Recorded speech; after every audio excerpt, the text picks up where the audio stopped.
Entonces comencemos con las listas para ver cómo son las listas, cómo se implementan en un lenguaje de programación como este. Vamos a utilizar, como les dije, especificación inductiva de conjuntos. ¿Qué significa eso? Los conjuntos se pueden definir de diferentes maneras. A ustedes les habrán hablado en matemáticas que por intención, que por extensión, etc. Pues hay una manera de definir conjuntos que es como lo ven aquí en la pantalla, ¿cierto? Primero digo qué elementos están en el conjunto, digo tales valores están en el conjunto. Y como segunda regla digo, si tales valores ya están en el conjunto, entonces tales otros valores también tienen que estar en ese conjunto. Es una manera de definir los conjuntos con base en lo que ellos ya van teniendo. Entonces, por ejemplo, uno podría decir, sea P el conjunto tal que cumple estas dos propiedades. La primera, que el elemento 0 está en P. Entonces usted ya sabe que 0 tiene que estar en el conjunto porque le están diciendo explícitamente 0 está en el conjunto. Pero la segunda es una regla, como les dije allá arriba, que dice lo siguiente. Dice, si el elemento A está en P, o sea, si tiene un elemento que ya está en el conjunto, entonces A más 2 también tiene que estar en P. Esa es la regla. Entonces, ¿cómo se construye? Si no le preguntan cuál es el conjunto P, qué conjunto está definido por esas dos reglas, pues lo primero que usted dice, bueno, 0 tiene que estar en el conjunto, pues porque le dicen desde el principio que 0 está en el conjunto. Y se aplica la regla que dice que si algo está en el conjunto, algo más 2 también, entonces 0 más 2 también tiene que estar en el conjunto, o sea, 2 también tiene que estar en el conjunto. Ya tiene dos elementos en el conjunto, el 0 y el 2. Y si están el 0 y el 2, pues entonces le aplica la regla al 2 y entonces también tiene que estar el 4. Y si está el 4, le aplica la regla al 4 y también tiene que estar el 6 y así sucesivamente. Entonces, finalmente, ¿cuáles son todos los elementos de ese conjunto? Pues son el 0, el 2, el 4, el 6 y el así sucesivamente con estos puntos suspensivos para decir que es un conjunto infinito de datos que tiene todos los números pares, por ejemplo. Entonces, esa es una manera de definir los números pares. El 0 y todos los números que estén en el conjunto, más 2, también están en el conjunto, y así se definen los números pares. Hay otras maneras de definir los números pares, ¿cierto? Pero esta es una manera de definir los números pares, que es una manera que se llama recursiva. ¿Por qué se llama recursiva o inductiva? Porque estamos refiriéndonos a elementos que ya están en el conjunto para decir cómo se construyen otros elementos del conjunto. Pues bien, esa referencia a sí mismo es lo que hace que llamemos especificación inductiva de datos o especificación inductiva de conjuntos y da lugar a unos tipos de datos que vamos a llamar tipos de datos recursivos. Bueno, ¿qué tiene que ver esto con las listas? Entonces, resulta que hay una información típica que aparece en muchos problemas, que es haga unas listas de mercado o la lista de los regalos de Navidad o la lista de la música que me gusta o la lista de los estudiantes de un curso, la lista de cualquier cosa le piden hacer a uno y uno tiene que modelarla con el lenguaje de programación. Estas listas normalmente se usan para recordar, para ordenar, para clasificar cosas. Y entonces, ¿cómo hacemos para definirlas formalmente? Pues voy a utilizar esto de especificación inductiva de conjuntos para definirlas formalmente. Entonces vamos a decir, el conjunto de las listas, que se va a nombrar con esta letra extraña L, que es una letra caligráfica, se puede definir inductivamente de la siguiente forma. Primero, esta paréntesis que abre, paréntesis que cierra, se va a llamar la lista vacía y vamos a decir la lista vacía es una lista. Así como antes decíamos, 0 es un elemento del conjunto, aquí yo digo esta lista vacía, o sea, una lista con un paréntesis que abre, con un paréntesis que cierra, que no tiene nada dentro, es una lista vacía y es parte de las listas. Entonces ya tengo un elemento de las listas. Y la regla segunda dice, vea, si yo ya tengo un elemento cualquiera y tengo una lista L, entonces la parejita B.L dentro de paréntesis es también una lista. Esa es la definición formal inductiva de las listas. En lenguaje matemático se podría escribir así, para todo B, para todo L que pertenezca a L, B.L también es una lista. ¿Mm? Esa es la definición inductiva tal cual mostramos ahorita que se hacen las definiciones inductivas de los tipos de datos. Con esa definición, ¿cuáles serían ejemplos de listas? Entonces, la lista vacía es una lista, pues la primera es la más fácil de construir, y a partir de ella yo ya podría construir otras listas, por ejemplo, la lista que contiene 1, punto, o la lista vacía, o la lista que contiene el 2, seguido de la lista que contiene el 1, seguido de la lista vacía. esa también es una lista. O la lista que contiene el elemento true, seguido de la lista que contiene el elemento 1, seguido de la lista vacía. Todos esos son ejemplos que cumplen las reglas, por lo tanto son ejemplos de lo que llamaremos listas.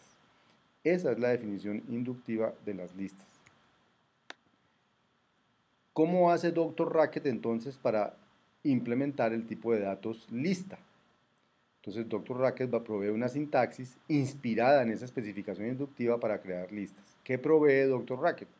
Provee una primitiva que se llama empty, una constante, empty, así como dice, que significa vacío en inglés y que realmente sirve para crear la lista vacía de la que hablamos en la transparencia anterior.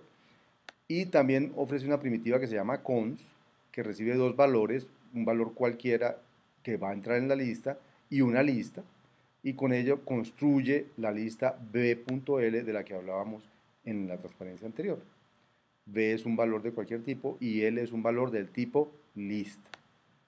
Esa es la manera como Dr. Racket implementa las listas.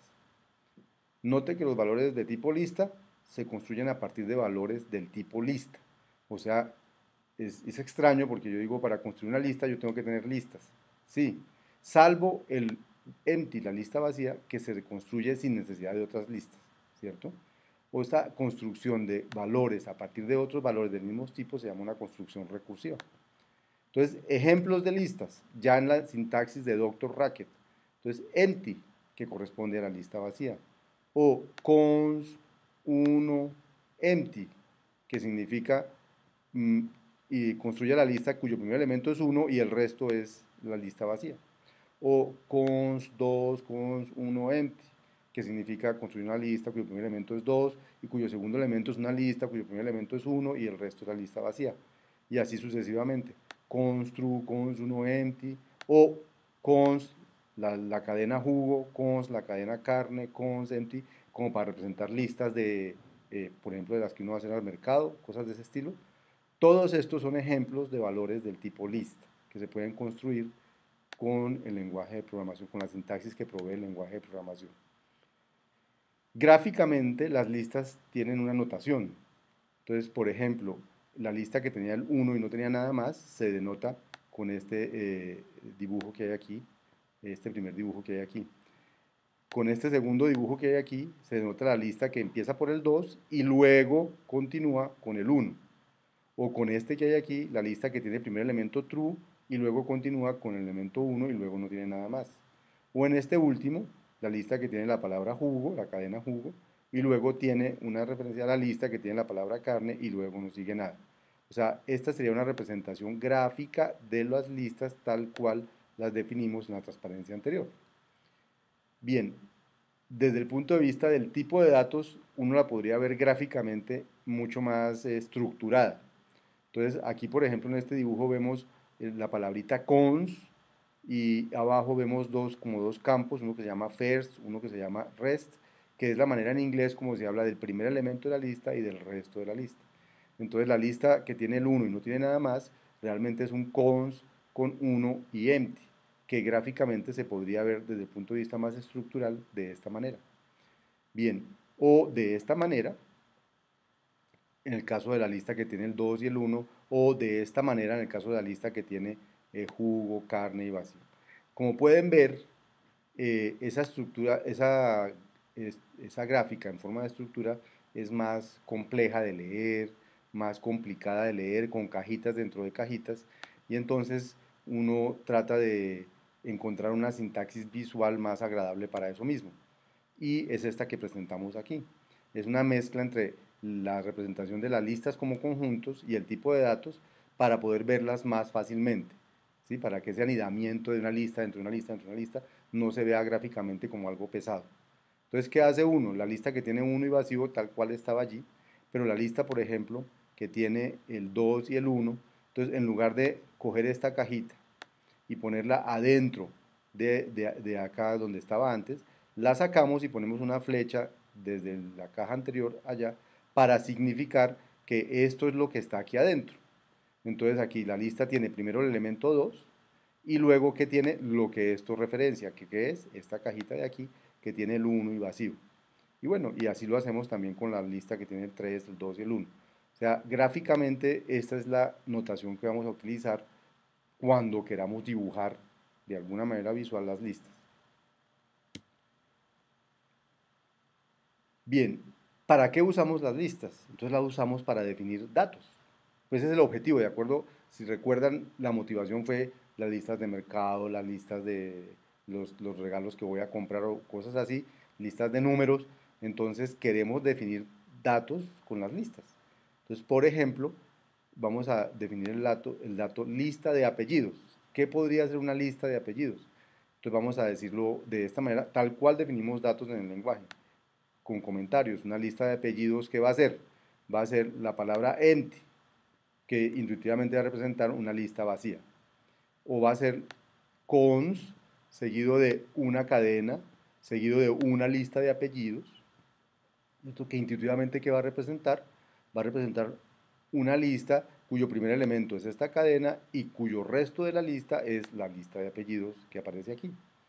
Entonces una lista de apellidos representa una lista de invitados por apellido, por ejemplo. Ese es el tipo de datos lista que queremos representar.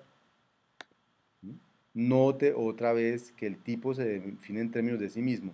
Una lista de apellidos es una lista de apellidos. Entonces, esas definiciones se llaman definiciones recursivas.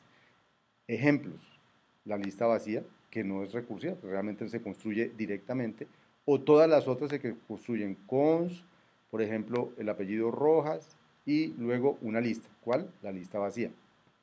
O en el de abajo, cons, el apellido Arias, y luego una lista, ¿cuál? La lista que tiene el apellido Rojas y la lista vacía. Así son las listas.